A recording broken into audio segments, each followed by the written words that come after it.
A notificação do pecado. A mansão dos Oliveira, no alto do condomínio mais exclusivo da cidade, sempre foi silenciosa, mas era um silêncio que exalava paz. Ou pelo menos era o que eu acreditava. Naquela manhã de domingo, o sol entrava pelas cortinas de linho egípcio, desenhando feixes dourados sobre o tapete persa. Eu, Aline, estava na varanda, sentindo o perfume das orquídeas que eu mesma cuidava com tanto zelo. Ao meu lado, a mesa de café da manhã parecia uma cena de revista. Frutas frescas, pães artesanais e a louça de porcelana que ganhamos no nosso casamento de 12 anos.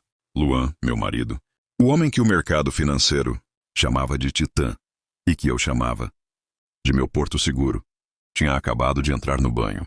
O som da água caindo no box de mármore era o único ruído na casa. Ele deixou o celular sobre a mesa de cabeceira, algo que raramente fazia, pois aquele aparelho era quase uma extensão de seu corpo. Eu não sou o tipo de mulher que mexe nas coisas do marido. Nunca fui. O ciúme nunca teve espaço entre nós, porque a confiança era o cimento da nossa união. Mas naquele segundo fatídico, o visor do aparelho brilhou. Não foi uma chamada, não foi uma mensagem de WhatsApp. Foi uma notificação push do aplicativo do banco. Meus olhos pousaram no visor por puro reflexo. E, em um piscar de olhos, o ar nos meus pulmões pareceu se transformar em chumbo. Transferência Pix realizada com sucesso. R$50 mil. Minha primeira reação foi de confusão. R$50 mil? Luan costumava fazer investimentos altos, mas ele sempre comentava comigo nas nossas conversas noturnas. O que me fez perder o chão, no entanto, foi o nome do destinatário que apareceu logo abaixo. Vanessa S. Vanessa. O nome ecoou na minha mente como um grito metálico. Vanessa era a secretária executiva da holding, uma jovem que eu mesma entrevistei e aprovei, achando que sua eficiência seria um trunfo para a empresa. Lembrei da pele impecável dela, dos sorrisos largos que ela dava para o Luan nas reuniões de diretoria, sorrisos que eu, na minha ingenuidade de esposa dedicada, interpretava como admiração profissional. Meus dedos tremeram quando alcancei o celular. A senha dele ainda era a data do nosso casamento. Um detalhe que, naquele momento, me pareceu um deboche cruel. Abri o aplicativo. O histórico de transações era um rastro de migalhas de pão que levavam direto para o abismo. Não era apenas aquele Pix. Havia outros, vários, pagamentos, de faturas de cartão de crédito, em nomes de terceiros, depósitos, mensais que somavam uma fortuna que poderia comprar um apartamento de luxo. E então vi o campo mensagem daquela última transferência. As palavras saltaram da tela e cravaram-se no meu peito como estilhaços de vidro. Para o nosso ninho de amor, meu rei. Que a nossa próxima noite seja tão inesquecível quanto a última. O mundo ao meu redor girou. As orquídeas que eu amava pareceram murchar diante dos meus olhos. O café, antes quente e aromático, agora tinha gosto de cinzas na minha boca. Eu estava sentada em uma cadeira de designer que custava o preço de um carro popular, cercada por paredes de vidro que mostravam uma vista deslumbrante, mas eu me sentia em uma cela escura e úmida. Aquele ninho de amor não era nosso. O dinheiro que construímos juntos, as noites em que eu fiquei acordada ajudando-o a revisar contratos, as estratégias de marketing que eu desenhei no silêncio do meu escritório para que a empresa dele decolasse, tudo isso estava sendo drenado para sustentar uma vida paralela. Luan não estava apenas me traindo com outra mulher. Ele estava roubando o nosso futuro, o suor do meu trabalho, para comprar o afeto de uma oportunista.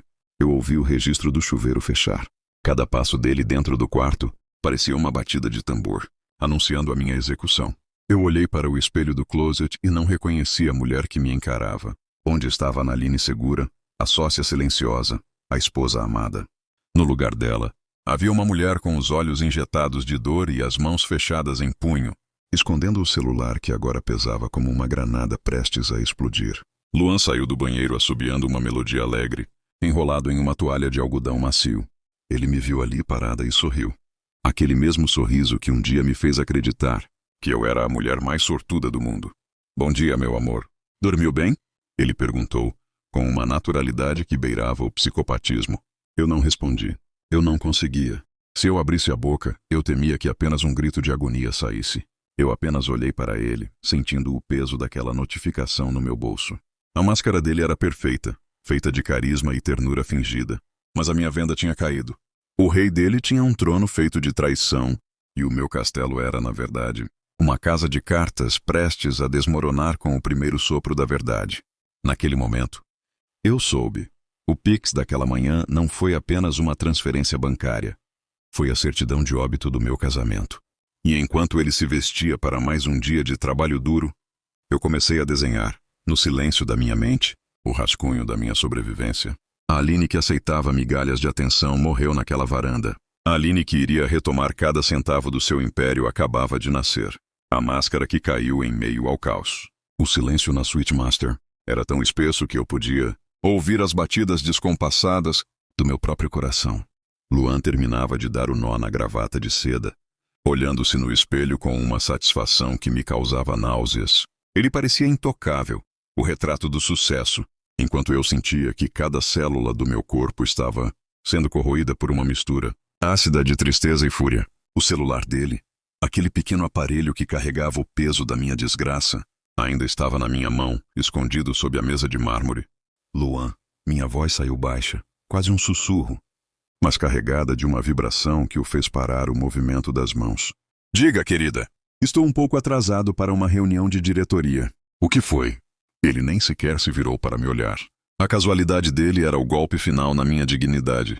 Eu respirei fundo, buscando o pouco de ar que ainda restava nos meus pulmões. Levantei-me da cadeira, caminhei até ele e coloquei o celular sobre a bancada, com a tela ainda exibindo a notificação do Pix de R$50 mil para o Anessa. Quem é o Anessa Souza, Luan? E por que o nosso dinheiro está sendo usado para construir um ninho de amor, que não é o nosso? O tempo pareceu congelar. Vi o reflexo de Luan no espelho. Por um microsegundo a pupila dele dilatou, um sinal instintivo de medo. Mas em um piscar de olhos, aquele lampejo de culpa foi substituído por uma armadura de gelo. Ele se virou lentamente, os olhos agora estreitos, frios, desprovidos de qualquer traço da ternura que ele fingia minutos atrás. Você mexeu no meu celular, Aline? A voz dele não era de desculpa, era uma acusação. Desde quando você se tornou essa mulher pequena? Essa investigadora de beira de esquina? Não mude de assunto, gritei, e o som da minha própria voz me assustou. Eu vi o Pix, Luan. R$50 mil. Eu vi a mensagem dela chamando você de meu rei. Como você tem coragem de me perguntar sobre privacidade? Quando você está jogando 12 anos da nossa vida no lixo com a minha secretária? Luan soltou uma risada curta e seca, um som que cortou minha alma como uma lâmina cega. Ele deu um passo em minha direção, usando sua altura para me intimidar, uma tática que ele usava em reuniões de negócios, mas que nunca tinha usado contra mim.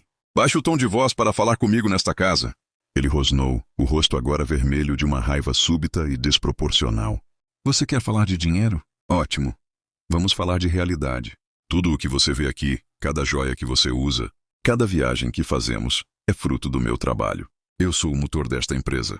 Eu sou quem toma as decisões difíceis enquanto você fica aqui, cuidando de flores e escolhendo a cor das cortinas. Você sabe que isso é mentira. Rebati, as lágrimas finalmente transbordando, quentes e amargas.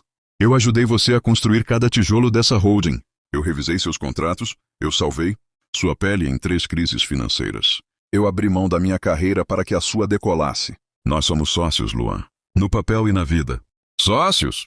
Ele deu uma gargalhada cruel, segurando meu braço com uma força que eu nunca tinha sentido antes. Não era para machucar fisicamente, mas para me anular. No papel, Aline, eu sou o dono majoritário. No papel, você é apenas a esposa que me acompanha em jantares de gala. O Anessa entende o meu ritmo. Ela me apoia no escritório enquanto você só sabe cobrar presença e reclamar que eu trabalho demais. Se eu decidi dar um mimo para ela, é porque ela merece o que você não sabe mais dar. Admiração sem questionamentos. Eu tentei puxar meu braço, chocada com a crueldade das palavras dele. O homem que eu amava tinha desaparecido, dando lugar a um monstro narcisista que acreditava piamente na própria mentira. Você está sendo cego, Luan? Ela está usando você. Ela está drenando nossas contas. Chega! Ele gritou, batendo com a mão na bancada, fazendo os frascos de perfume chacoalharem. Eu não admito que você questione como eu gasto o dinheiro que eu ganho. Se você não está satisfeita com a vida de luxo que eu te dou, a porta está aberta. Mas saiba de uma coisa. Se você sair por aquela porta com essa sua dignidade ferida, você sai com a roupa do corpo. Eu tenho os melhores advogados da cidade. Eu vou te deixar sem um centavo. Vou provar que você é instável, que não tem capacidade de gerir nada. Você quer guerra, Aline? Pense bem se você tem munição para me enfrentar. Ele pegou o celular da bancada, enfiou no bolso e ajeitou o paletó. Antes de sair, ele parou na porta e me olhou com um desprezo que me fez encolher. À noite temos o jantar com os investidores alemães. Esteja pronta, elegante e sorridente. Não ouse tocar nesse assunto novamente ou as consequências serão permanentes. Aprenda o seu lugar, Aline. O reino é meu, e eu coloco quem eu quiser no trono ao meu lado.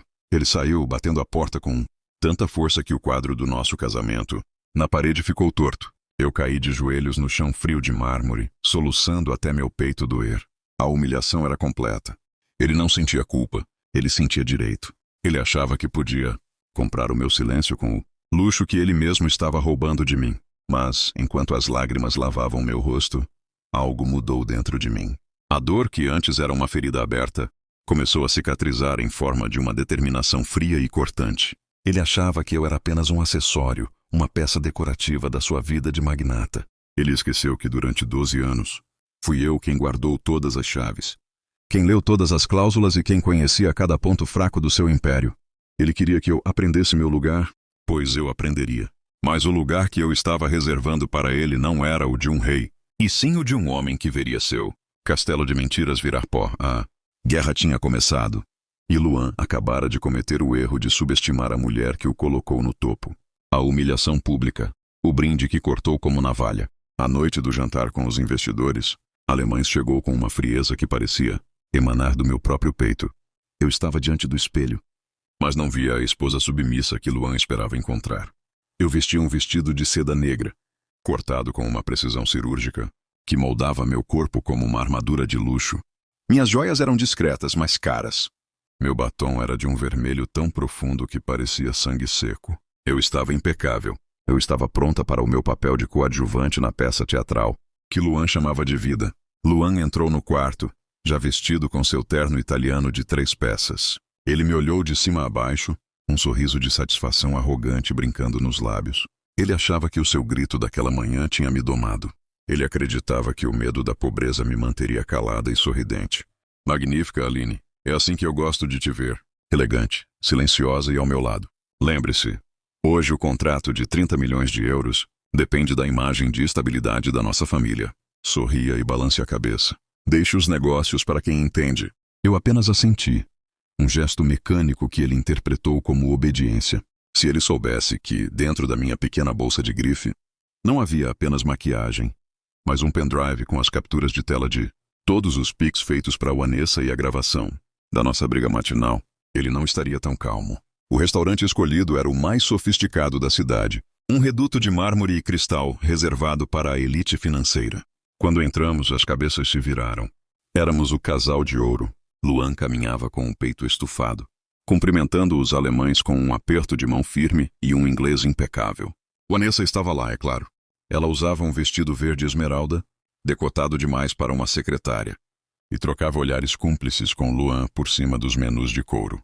A audácia dela me dava náuseas, mas eu mantive o sorriso congelado no rosto. O jantar transcorreu entre risadas forçadas e discussões sobre taxas de juros e expansão imobiliária. Luan brilhava, contando anedotas sobre como ele construiu seu império do nada, omitindo propositalmente que foi o meu capital inicial e a minha visão estratégica que o tiraram da mediocridade. 12 anos atrás, Vanessa, sentada à ponta da mesa, anotava observações que eram, na verdade, bilhetes românticos que ela deslizava para ele por baixo da mesa. Eu via tudo. Eu sentia cada golpe. Chegou o momento do brinde. Luan levantou-se, batendo levemente na sua taça de cristal com uma colher de prata. O tilintar atraiu a atenção de todos os presentes no restaurante. Senhores, começou Luan, com a voz projetada para que todos ouvissem. Gostaria de fazer um brinde especial ao sucesso da nossa nova parceria e, acima de tudo, à estabilidade. Um homem só chega ao topo se tiver uma base sólida em casa. A minha esposa, Aline, que é a guardiã do meu lar, e a minha equipe impecável, representada aqui pela dedicada Vanessa. Sem elas, eu não seria o rei que sou hoje. Ele ergueu a taça, esperando o coro de saúde. Os investidores sorriram. Vanessa piscou para ele triunfante. Foi então que eu me levantei. Posso dizer algumas palavras também, Luan? Minha voz não tremeu. Ela cortou o ar como um chicote. Luan hesitou por um segundo. A surpresa passando por seus olhos, mas a arrogância o impediu de perceber o perigo. Claro, querida. Aline quer agradecer pela vida maravilhosa que temos, ele disse, tentando retomar o controle. Eu peguei o microfone que estava no pedestal ao lado da mesa de som, usado para os discursos oficiais. O restaurante inteiro agora estava em silêncio. Luan falou sobre ser um rei. Comecei, caminhando lentamente ao redor da mesa. E sobre ter uma base sólida. É verdade. A base é tão sólida que permite que ele faça transferências de 50 mil reais por Pix para sua dedicada secretária, Vanessa Souza, enquanto eu, a esposa, cuido da tal base. Um murmúrio de choque percorreu as mesas. Os investidores alemães se entreolharam, confusos. O rosto de Luan passou do pálido para o cinza em segundos. Vanessa tentou se levantar, mas eu apontei o dedo para ela, com uma autoridade que a fez congelar na cadeira. Não saia daí, Vanessa.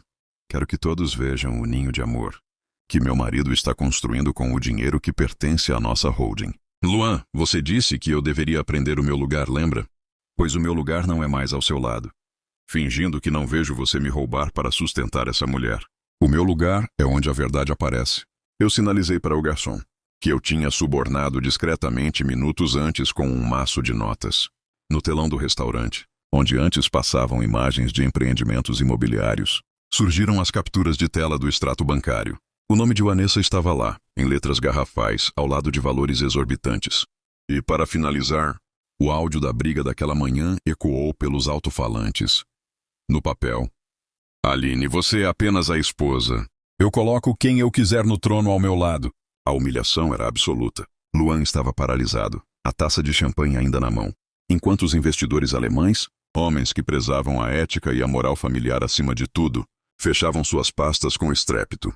O jantar acabou, eu disse, colocando o microfone sobre a mesa com um baque surdo. Luan, você pode ficar com o seu trono, mas saiba que eu acabei de levar a coroa comigo. E Vanessa, espero que os 50 mil tenham valido a pena. Porque a partir de amanhã, você e seu rei vão descobrir que um império construído sobre traição não passa de um castelo de areia na primeira tempestade. Saí do restaurante com a cabeça erguida, sentindo o peso do mundo sair dos meus ombros. Atrás de mim, ouvi os gritos de fúria de Luan e o choro histérico de Vanessa. Mas eu não olhei para trás. Eu não era mais a guardiã do lar. Eu era a tempestade que acabara de chegar. A humilhação pública foi apenas o primeiro passo. Luan achava que o dinheiro era o seu poder.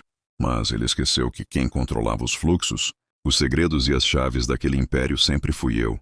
A guerra social estava vencida. Agora, a guerra financeira iria começar. O ultimato cruel. O veneno no cálice de ouro. O eco dos meus passos no mármore do hall de entrada da mansão soava como batidas de um tambor de guerra.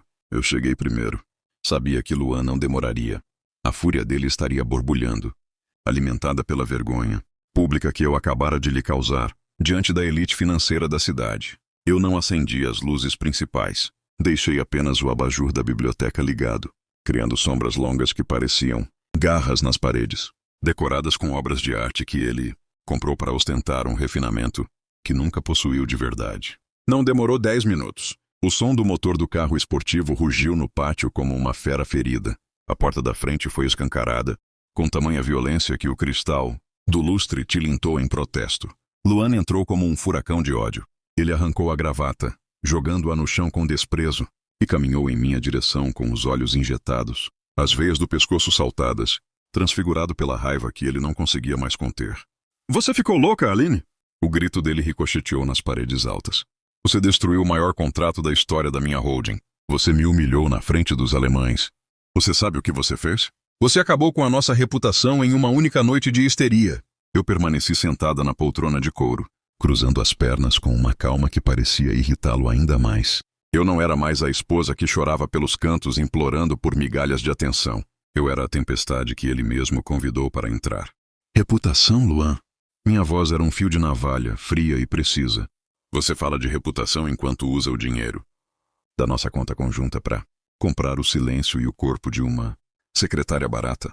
A única coisa que eu destruí hoje foi a sua máscara. O contrato com os alemães caiu porque eles prezam a ética. Algo que você vendeu pelo preço de um Pix de 50 mil reais. Luan deu um soco na mesa lateral, fazendo um vaso de cristal legítimo se espatifar no chão. Ele se inclinou sobre mim, o rosto a poucos centímetros do meu, exalando o cheiro de uísque e derrota. Escute bem o que eu vou te dizer. Porque não vou repetir, ele rosnou, a voz agora baixa e carregada de uma maldade pura. Você acha que venceu porque me fez passar vergonha? Você não viu nada. Eu acabei de ligar para o meu advogado de confiança. Amanhã cedo, todas as suas senhas serão bloqueadas. Suas contas, seus cartões, tudo o que você pensa que tem, vai desaparecer. Você quer ser a mulher forte? Ótimo. Seja forte dormindo na calçada. Eu dei um leve sorriso, o que o fez recuar um passo confuso. Você vai sair desta casa agora. Aline. Ele continuou recuperando a pose de carrasco. Com a roupa do corpo, nem um par de sapatos a mais. Eu vou alegar que você teve um surto psicótico, que é instável e que está tentando extorquir a empresa. Ninguém vai acreditar em você. Vanessa vai se mudar para cá amanhã mesmo. E você será apenas uma nota de rodapé esquecida na minha biografia de sucesso. Esse é o meu ultimato. Ou você sai agora, em silêncio, ou eu acabo com a sua vida de tal forma que você vai implorar para ser minha empregada doméstica.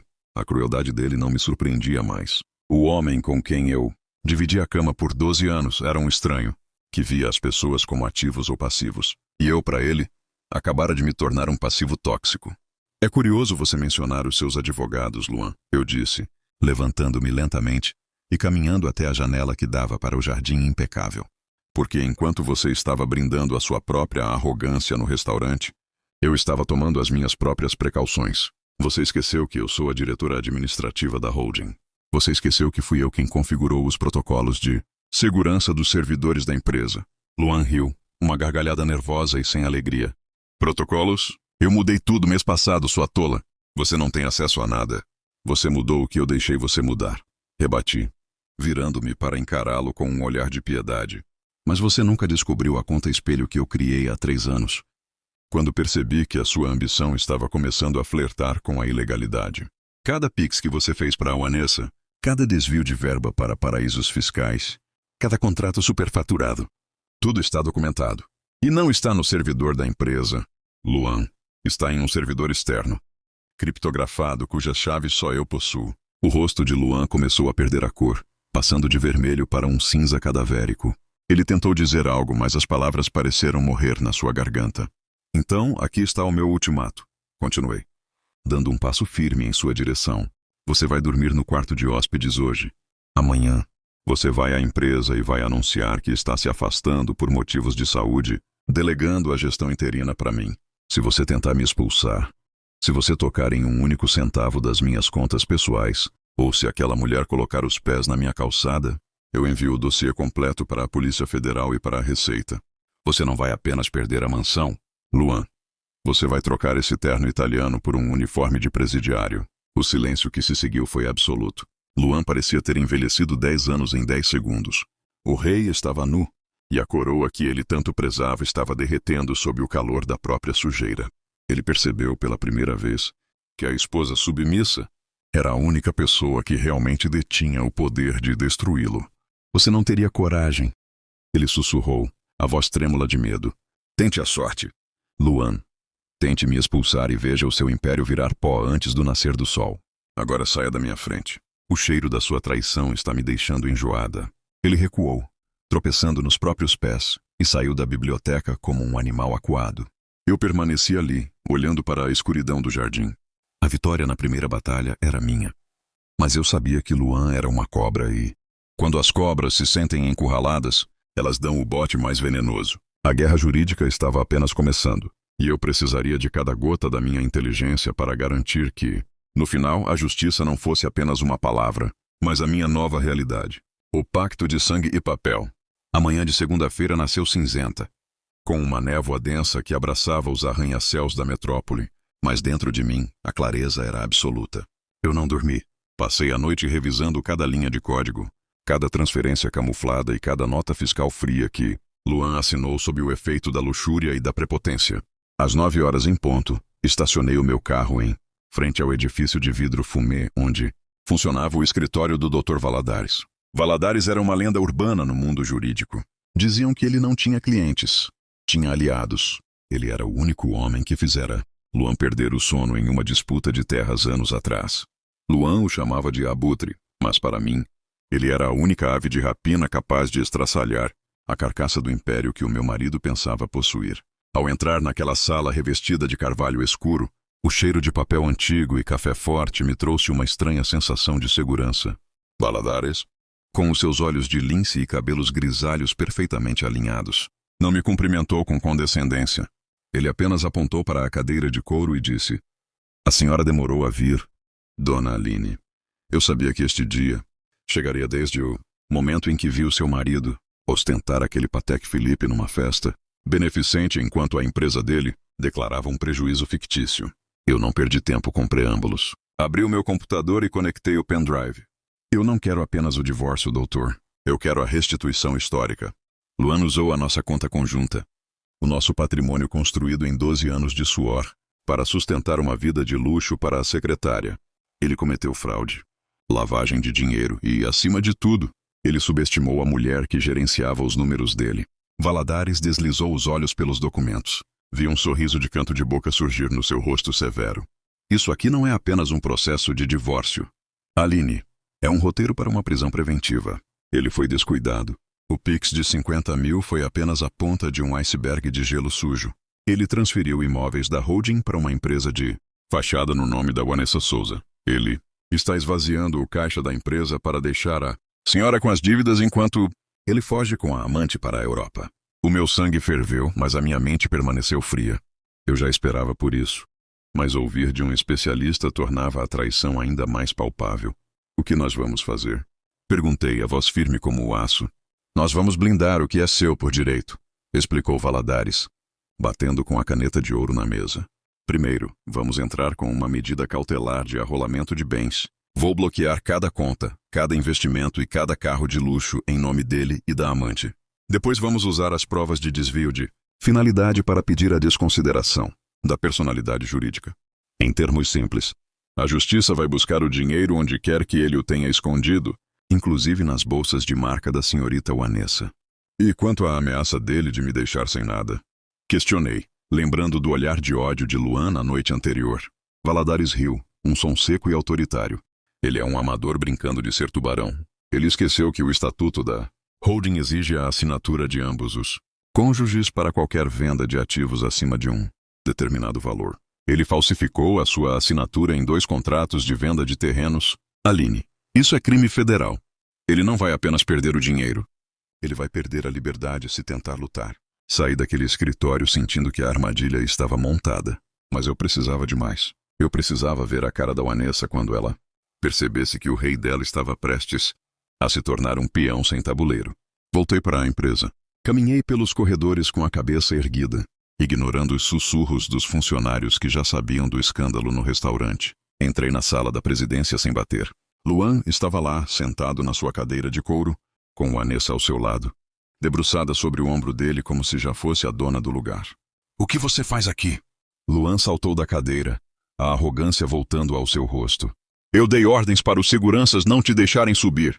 "Você deu ordens, Luan, mas esqueceu que os seguranças são pagos pela conta da holding, e essa conta acaba de ser bloqueada judicialmente por suspeita de fraude", eu disse, jogando a cópia da liminar sobre a mesa de vidro.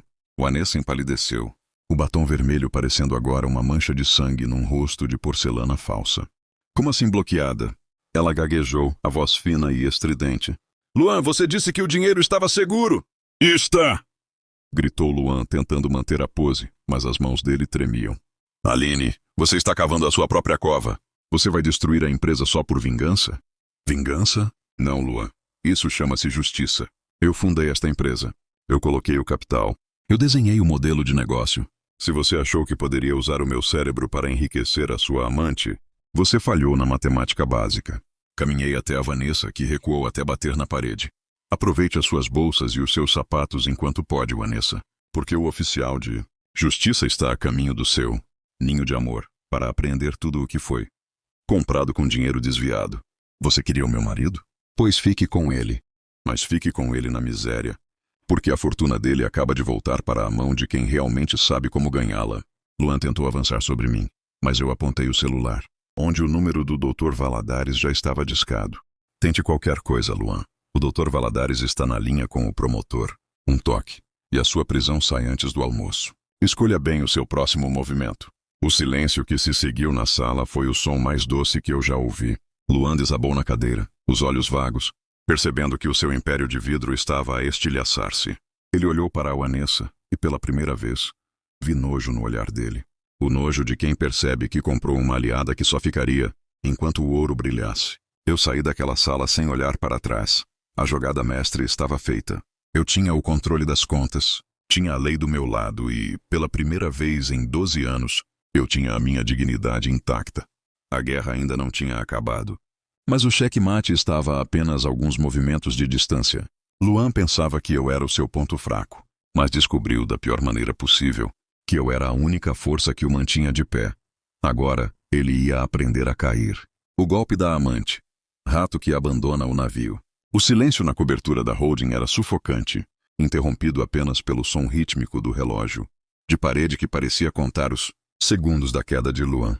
Ele estava desabado, na sua poltrona de couro, a mesma onde costumava ditar ordens como um imperador. O terno italiano estava amarrotado, e o olhar, antes carregado de uma arrogância blindada, agora vagava pelo escritório, como se procurasse uma saída de emergência que não existia. Vanessa estava no canto da sala, frenética. Ela não olhava para Luan com o carinho fingido das manhãs de luxo. Ela olhava para o celular, digitando sem parar, com uma expressão de pânico que beirava a agressividade. O bloqueio judicial das contas não era apenas um contratempo para ela. Era o fim do suprimento de oxigênio que alimentava sua vaidade. "Luan, você precisa fazer alguma coisa!" Ela gritou, a voz estridente cortando o ar.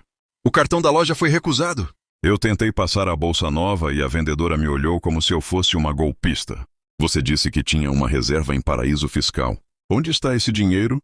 Luan levantou a cabeça devagar. Ele parecia ter envelhecido uma década desde que eu saí da sala com o Dr. Valadares. A Aline. Ela bloqueou tudo, Vanessa. Ela rastreou a conta nas Ilhas Cayman. Eu não sei como, mas ela sabia o caminho de cada centavo. "O oficial de justiça vai chegar no seu apartamento em 2 horas. Você precisa tirar o que puder de lá antes que levem os móveis e as joias." Vanessa parou. O rosto de porcelana se transformou em uma máscara de desprezo puro. Ela caminhou até a mesa, pegou a bolsa de grife e começou a enfiar o carregador do celular e alguns documentos dentro dela com uma pressa brutal. "No meu apartamento?" Ela riu, uma risada histérica e sem nenhum rastro de amor. "Você quer dizer o apartamento que está no nome da empresa? O apartamento que você prometeu passar para o meu nome e nunca passou? Eu não vou ficar aqui esperando a polícia bater na minha porta por causa das suas falcatruas, Luan." Luan tentou se levantar, estendendo a mão para ela. "Vanessa, calma. Nós estamos juntos nessa. Eu vou dar um jeito. Eu ainda tenho contatos, eu posso negociar com os sócios." "Nós?" Ela cuspiu a palavra como se fosse veneno. "Não existe nós, Luan. Você é um empresário falido, com o nome sujo e uma esposa que é 10 vezes mais inteligente que você. Eu não assinei contrato de fidelidade com a miséria. Você me disse que era o rei. Mas você é só um fantoche que a Aline cansou de manipular." A humilhação de Luan era completa. Ver a mulher por quem ele jogou 12 anos de história no lixo transformá-lo em nada, diante dos seus próprios olhos, foi o golpe de misericórdia. "Eu te dei tudo, Vanessa." Ele gritou, a voz falhando. "Eu tirei da minha esposa para te dar. Eu arrisquei a minha liberdade por você. E foi burro por isso." Ela rebateu, já na porta da sala. "Se você roubou dela, porque eu acharia que você seria leal a mim. Aliás, saiba de uma coisa. Aquele Pix de 100 mil reais que você fez semana passada, eu já transferi para uma conta que você nem imagina. É o meu seguro-desemprego. Passar bem, meu rei." Ela bateu a porta com tanta força que um dos prêmios de empresário do ano de Luan caiu da prateleira e se estilhaçou no chão. Ele ficou ali, parado, no centro do seu império em ruínas. Pela primeira vez na vida, Luan sentiu o peso do vazio. Não havia secretária apaixonada. Não havia sócios solidários. Não havia amigos de elite. Havia apenas ele. O silêncio e as provas de seus crimes acumuladas em uma pasta na mesa da justiça. Ele pegou o telefone fixo para ligar para um antigo aliado, mas o sinal estava cortado. Tentou o celular, mas a linha fora cancelada pela empresa. Ele estava isolado no topo de um prédio de vidro, cercado por luxo que não lhe pertencia mais. O medo começou a rastejar pela sua espinha. Ele percebeu que a Vanessa não fora apenas uma amante. Ela fora o prego final no seu caixão financeiro. Luan sentou-se no chão, encostado na mesa de vidro. Ele pensou em Aline. Pensou nas noites em que ela ficava acordada, corrigindo seus erros, nos conselhos que ele ignorou, no amor que ele tratou como se fosse garantido e eterno. Ele percebeu que, ao tentar trocar a esposa de troféu por um mimo de luxo, ele acabou perdendo a única pessoa que realmente o protegia do mundo. Enquanto isso, Vanessa já estava no táxi, bloqueando o número de Luan em todas as redes sociais. Ela não olhou para trás.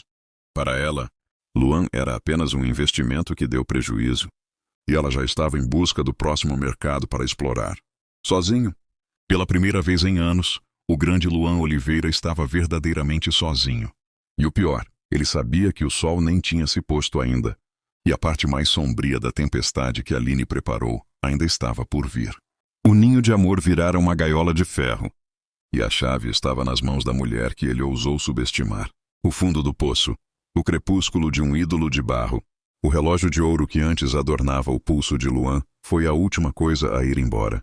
Ele o vendeu em uma loja de penhores qualquer, por uma fração do que valia, apenas para pagar a primeira semana em uma pensão barata no centro da cidade. O oficial de justiça não teve piedade. A liminar conseguida por Aline e o Dr. Valadares foi um trator que passou por cima da vida dele. Em menos de 48 horas, Luan foi retirado da mansão. Ele saiu carregando 2 malas de couro, as mesmas que Vanessa não quis levar, sob o olhar atento e frio dos seguranças que, dias antes, curvavam a cabeça quando ele passava. Aline não estava lá para ver a saída dele. Ela não precisava. O silêncio dela era a sentença mais ruidosa. Luan caminhou pela calçada do condomínio, sentindo o peso do sol de meio-dia como se fosse um julgamento público. Ele tentou ligar para 3 amigos de longa data. O primeiro não atendeu. O segundo disse que estava em uma reunião e nunca retornou. O terceiro, um sócio que ele considerava um irmão, foi curto e grosso. Luan, a Aline apresentou as provas das suas fraudes para o conselho. Ninguém quer o seu nome associado aos nossos negócios. Boa sorte. Naquele momento, Luan percebeu que o seu prestígio não era dele. Era um empréstimo feito pela credibilidade de Aline. Sem ela, ele era apenas um homem de meia idade, com um terno caro amassado e uma ficha criminal em potencial. Ele acabou em um quarto de pensão que cheirava a mofo e desinfetante barato. A janela dava para um beco úmido, um contraste brutal com a vista definitiva do horizonte que ele tinha na cobertura da holding. Ele sentou-se na cama de molas rangentes, cobrindo o rosto com as mãos. A solidão não era apenas a ausência de pessoas. Era a presença constante do fantasma de tudo o que ele jogou fora. Ele pensava na Vanessa, mas o pensamento vinha com um gosto de bile. Ela tinha levado o resto do caixa 2 que ele pensava estar seguro. Ela o usou até a última gota de luxo e o descartou como um rascunho sem valor. Enquanto Luan minguava na escuridão de sua própria soberba, Aline renascia sob as luzes da ribalta. Ela não perdeu tempo chorando sobre as cinzas do casamento. Ela convocou uma Assembleia Geral extraordinária, vestida com um terninho de corte impecável, sem uma única joia que lembrasse a era Luan. Ela assumiu o controle. Os senhores me conhecem, disse ela aos acionistas, com uma voz que não admitia réplicas. Eu fundei esta empresa. Eu desenhei os algoritmos de investimento que nos trouxeram até aqui. Luan foi o rosto, mas eu fui a engrenagem. Ele quase nos destruiu por luxúria e má gestão. A partir de hoje, a holding volta às origens. Ética, transparência e competência. Quem estiver comigo fica. Quem tiver dúvidas, a porta é a mesma por onde ele saiu. Ninguém saiu. Pelo contrário, o mercado reagiu com uma euforia que surpreendeu até os especialistas. As ações da empresa, que tinham caído com o escândalo do restaurante, dispararam quando Aline anunciou o novo plano de expansão sustentável. Ela não era apenas a ex-mulher do magnata. Ela era a nova gigante do setor. Aline mudou-se para um apartamento moderno, minimalista, onde cada objeto refletia sua nova identidade. Ela não queria a mansão carregada de memórias tóxicas. Ela colocou a propriedade à venda e doou parte do valor para abrigos de mulheres, vítimas de violência patrimonial. Ela estava reconstruindo o seu império, mas desta vez as fundações eram de aço e verdade, não de mentiras e aparências. Luan via tudo pelas redes sociais, em um celular com a tela trincada. Ele via as fotos de Aline em capas de revistas de negócios, sendo chamada de a fênix do mercado financeiro. Ele via o sorriso dela, um sorriso real, leve, sem a tensão de quem precisava vigiar o marido. A dor de Luan não era apenas pela perda do dinheiro. Era o reconhecimento tardio de que ele nunca foi o gênio da história. Ele era apenas o carona no carro que Aline dirigia. Certa noite, com fome e sem um centavo para o jantar, Luan caminhou até a frente do prédio da holding. Ele ficou na calçada oposta, escondido nas sombras, Vendo os carros de luxo entrarem e saírem, ele viu o carro blindado de Aline estacionar. Ela desceu acompanhada por 2 assistentes discutindo números e estratégias. Ela parecia maior, mais brilhante, inacessível. Luan deu um passo à frente pensando em atravessar a rua e implorar por uma conversa, por uma chance, por um perdão que ele sabia que não merecia. Mas ele parou. Viu Aline parar por um segundo, olhar para o céu e respirar fundo, com uma expressão de liberdade que ele nunca tinha dado a ela. Ele percebeu que para ela, ele já estava morto. Ele era um fantasma que não assombrava mais os corredores daquela empresa. Ele voltou para a pensão, chorando silenciosamente. O fundo do poço tinha um fundo falso, e ele acabara de cair mais um pouco. Ele tinha o nome sujo, as mãos vazias e um coração quebrado pelo peso da própria culpa. Enquanto isso, Aline brindava com água mineral ao seu novo bilhão, sabendo que a maior riqueza que ela conquistou não estava no banco, mas na paz de espírito de nunca mais ter que aceitar um mimo que custasse a sua alma. O ápice da humilhação. O reencontro no chão da realidade. A chuva caía fina e cortante sobre a calçada de granito em frente à sede da holding. Era o tipo de noite que parecia lavar a sujeira da cidade. Mas para Luan, cada gota parecia um prego de gelo cravado em sua pele. Ele estava parado ali há 2 horas, escondido sob a marquise de uma banca de jornais desativada. Suas roupas, antes impecáveis, agora tinham o cheiro persistente, do mofo da pensão e da fritura barata, que ele conseguia comer uma vez por dia. Os sapatos de couro italiano gastos e sem brilho deixavam entrar a umidade que gelava seus ossos. Ele viu o movimento começar. Os seguranças de terno escuro e fones de ouvido se posicionaram. O carro blindado, um modelo que ele mesmo ajudara a escolher meses atrás, deslizou silenciosamente até a entrada principal. A porta se abriu e Aline desceu. Ela usava um sobretudo de lã branca, imaculado, que parecia brilhar sob a iluminação de LED da fachada. Ela não caminhava mais com a hesitação de quem pedia licença para existir. Ela se movia com a autoridade de quem era dona de cada centímetro daquele asfalto. Luan sentiu um nó na garganta que quase o impediu de respirar. O desespero foi maior que o orgulho que lhe restava. Ele saiu das sombras, tropeçando nos próprios pés, e correu em direção ao cordão de isolamento. "Aline, por favor, Aline!" O grito dele saiu rouco, uma mistura de súplica e agonia. Os seguranças reagiram instantaneamente, bloqueando o caminho com uma eficiência mecânica. Um deles colocou a mão no peito de Luan, empurrando-o de volta para a chuva. "Afaste-se, senhor!" O comando foi seco. O segurança nem sequer o reconheceu. Para ele, Luan era apenas mais um desabrigado perturbando a ordem. Aline parou. Ela se virou devagar, os olhos calmos encontrando o vulto trêmulo e ensopado que gritava seu nome. Ela fez um sinal discreto com a mão, e os seguranças relaxaram a pressão, permitindo que Luan desse mais 2 passos, mas mantendo a barreira. Luan caiu de joelhos. No meio da calçada, diante de funcionários que ainda saíam do prédio e de curiosos que pararam para observar a cena, o grande Luan Oliveira desabou. Ele encostou a testa no chão úmido, as mãos agarrando a barra invisível do ar. "Aline?" "Eu não tenho mais nada", ele soluçou, e o som foi abafado pelo ruído do trânsito. "A Vanessa me roubou o que sobrou. Eu fui despejado. Eu não como algo decente há 3 dias. Por favor. Eu só preciso de um emprego. Qualquer coisa. Eu limpo o chão desta empresa. Eu sirvo café para os diretores. Só não me deixe morrer na sarjeta." Aline caminhou até ele. Ela parou a 1 metro de distância, olhando para o homem que um dia ela amou com toda a sua alma. Não havia ódio nos olhos dela. Não havia desejo de vingança ou prazer na dor dele. O que Luan viu, e o que doeu mais do que qualquer chicotada, foi a piedade. Uma piedade fria e distante, como a que se sente por um animal ferido na estrada. "Levante-se, Luan", disse ela, a voz clara e firme, carregada de uma dignidade que ele nunca conseguiu comprar. "Não suje o resto de humanidade que você ainda tem fazendo esse espetáculo. Você não está aqui por fome de comida. Você está aqui por fome de poder. Você sente falta do terno, do carro e do respeito que você nunca conquistou por mérito próprio." "Não é verdade." Ele levantou o rosto, as lágrimas se misturando à água da chuva. "Eu aprendi a lição, Aline. Eu juro. Eu fui um monstro, um cego. Eu troquei um diamante por um pedaço de vidro falso. Me perdoa por tudo que é mais sagrado." Aline deu um longo suspiro, olhando para o topo do prédio que ostentava o seu nome. "O perdão é algo que você deve buscar com a sua própria consciência. Luan, eu já te perdoei no dia em que assinei a minha liberdade. Mas perdão não significa retorno. Você quer um emprego? Ela fez uma pausa, e Luan sentiu uma faísca de esperança. Existem agências de emprego para pessoas sem qualificação técnica, ou que precisam recomeçar do zero. Eu não vou te dar um cargo nesta holding por caridade, porque isso seria um desrespeito com cada funcionário que trabalha duro aqui dentro. Ela abriu a bolsa, tirou uma nota de R$ 100 e a colocou na mão trêmula de Luan. Use isso para comer hoje. Amanhã procure o abrigo municipal que a minha fundação ajuda a manter. Lá você terá uma cama limpa e orientação para voltar ao mercado de trabalho. Mas aqui nesta empresa e na minha vida você não entra mais.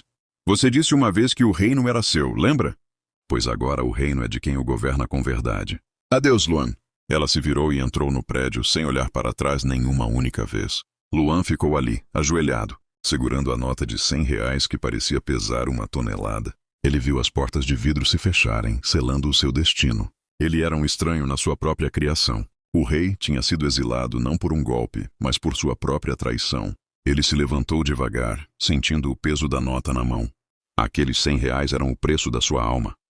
O troco de uma fortuna que ele jogou fora por um mimo. Ele caminhou em direção à escuridão da noite, sabendo que a Aline que ele conheceu não existia mais. No lugar dela, havia uma mulher que ele ajudou a forjar no fogo da dor. E ela era forte demais para olhar para trás. A humilhação era total. E o fundo do poço, ele descobriu, era perceber que a maior perda não foi o dinheiro, mas o direito de ser amado por ela. O império global e o esquecimento das sombras. O céu de Nova York estava tingido de um azul elétrico naquela noite de outono. No topo de um dos arranha-céus mais icônicos de Manhattan, as luzes de um evento de gala brilhavam para celebrar as 100 pessoas mais influentes do mundo. Entre magnatas do petróleo, gênios da tecnologia e chefes de Estado, um nome ressoava com uma reverência quase sagrada: Aline Oliveira.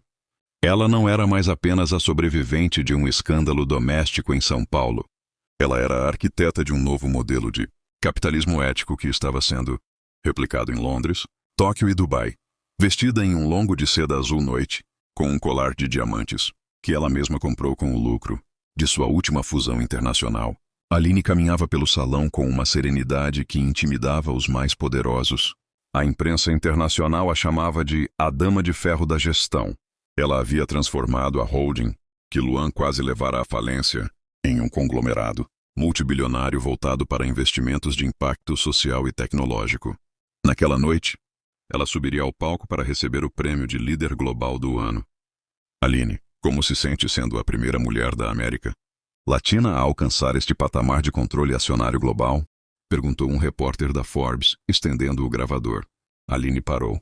Sorriu para a câmera com uma leveza que só quem não carrega segredos consegue ter, e respondeu com a voz pausada: Eu me sinto no meu lugar de direito. O sucesso não é um destino. É a consequência de nunca permitir que ninguém, absolutamente ninguém, subestime a sua inteligência ou a sua capacidade de reconstrução. Enquanto os flashes estouravam e os aplausos ecoavam pelo salão de mármore em Nova York, a milhares de quilômetros dali, em uma rua cinzenta e barulhenta de um bairro industrial, um homem empurrava um carrinho de entregas carregado de caixas de papelão. Era Luan, mas ninguém mais o chamava assim. Para os seus colegas de depósito, ele era apenas o senhor do turno da noite, um homem de poucas palavras, rosto sulcado pelo cansaço e mãos calejadas, pelo esforço físico que ele nunca imaginou ter que fazer. O terno italiano fora substituído por um uniforme de brim azul, gasto e com o nome de uma transportadora de baixo custo bordado no peito. Luan parou por um segundo para enxugar o suor da testa com o dorso da mão. Ele olhou para um telão de LED em uma loja de conveniência próxima. Na tela, passava a notícia da premiação em Nova York. Viu o rosto de Aline, radiante e poderosa, cercada por líderes mundiais. Por um breve momento, o coração dele deu um solavanco. Uma lembrança distante de um tempo em que ele dormia ao lado daquela mulher. Ele tentou sentir raiva, tentou sentir inveja, mas o que sentiu foi apenas o vazio gelado do esquecimento. Ele percebeu que, para o mundo, Luan Oliveira tinha morrido no dia em que o oficial de justiça bateu em sua porta. Ele era uma não-entidade. Seus crimes tinham sido julgados, suas contas zeradas, e sua relevância social evaporado como neblina. Até a Vanessa, sua antiga amante, já estava cumprindo pena em regime fechado após ser capturada tentando atravessar a fronteira com joias roubadas da empresa. Luan não tinha nem o luxo de ser um vilão lembrado. Ele era apenas um figurante na história de sucesso de Aline. Um caminhão buzinou, trazendo-o de volta à realidade brutal. Ei, novato! Deixa de olhar para o telão e termina de carregar essa carga! Gritou o supervisor, um homem 20 anos mais jovem que Luan. Luan baixou a cabeça, segurou as alças do carrinho e voltou ao trabalho. Ele não tinha mais o direito de olhar para o brilho dela. Ele era o exemplo vivo de que o dinheiro constrói o cenário, mas é o caráter que mantém o ator no palco. Ele jogou fora o papel principal por uma fantasia barata, e agora o roteiro da vida o tinha escrito para as sombras. Aline, do outro lado do mundo, ergueu sua taça de cristal para um brinde final. Ela não pensou em Luan. O nome dele não atravessava mais a fronteira de sua mente. Ela tinha novos mercados para conquistar. Milhares de famílias dependendo de sua gestão. E uma vida inteira de liberdade pela frente. Ela era a prova de que a justiça tarda, mas quando chega, ela não apenas pune os culpados. Ela consagra os justos com a imortalidade do sucesso. O império de Aline era global. O mundo de Luan era um corredor escuro entre caixas de papelão. A consagração de uma era o esquecimento definitivo do outro. O novo horizonte, a colheita do destino. O sol se pondo no horizonte de uma praia, isolada na Grécia, pintava o mar de um dourado que nenhuma conta bancária poderia comprar. Aline estava descalça na areia, sentindo a espuma morna das ondas acariciar seus pés. Ela não estava ali para fechar um negócio ou assinar um contrato de fusão. Ela estava ali pelo silêncio. Pela primeira vez em décadas, a mente dela não era um tabuleiro de xadrez. Era um campo de flores em plena primavera. Ela olhou para trás e viu a pequena vila de casas brancas onde havia fundado um centro de reabilitação para mulheres que, como ela um dia, perderam tudo para parceiros narcisistas e abusadores. Aquele era o seu maior legado. O bilhão que ela acumulara servia agora como combustível para transformar dor em dignidade. Aline descobriu que a verdadeira fortuna não está no que você retém, mas no que você liberta. Um homem aproximou-se dela, caminhando devagar pela areia. Não era um magnata nem um modelo de revista. Era alguém que a olhava nos olhos e via a Aline, não a CEO. Ele lhe estendeu um casaco leve para protegê-la da brisa da noite e segurou sua mão com uma firmeza que transmitia paz, não posse. O jantar está pronto, Aline. Todos estão esperando por você, disse ele. Com um sorriso sincero, Aline sorriu de volta. Ela finalmente entendera o que era o amor. Não era um contrato de exclusividade ou um mimo de luxo. Era a liberdade de ser quem ela era, sem medo de ser roubada ou traída. Ela respirou fundo o ar salgado, fechou os olhos e agradeceu. Agradeceu até mesmo pela dor do Pix de R$50 mil, pois foi aquele veneno que a obrigou a criar o seu próprio antídoto e a construir um mundo onde ela nunca mais seria coadjuvante. Enquanto isso, em uma cidade cinzenta do outro lado do oceano, a chuva batia no teto de zinco de uma guarita de segurança. Luan estava sentado em um banco de madeira duro, vigiando a entrada de um depósito de tecidos. O rádio de pilha chiava uma música antiga, e ele segurava uma caneca de café morno entre as mãos calejadas. Luan não tinha mais raiva. O tempo e a necessidade têm uma maneira cruel, porém eficaz, de curar a arrogância. Ele olhou para uma pequena foto antiga que guardava na carteira gasta.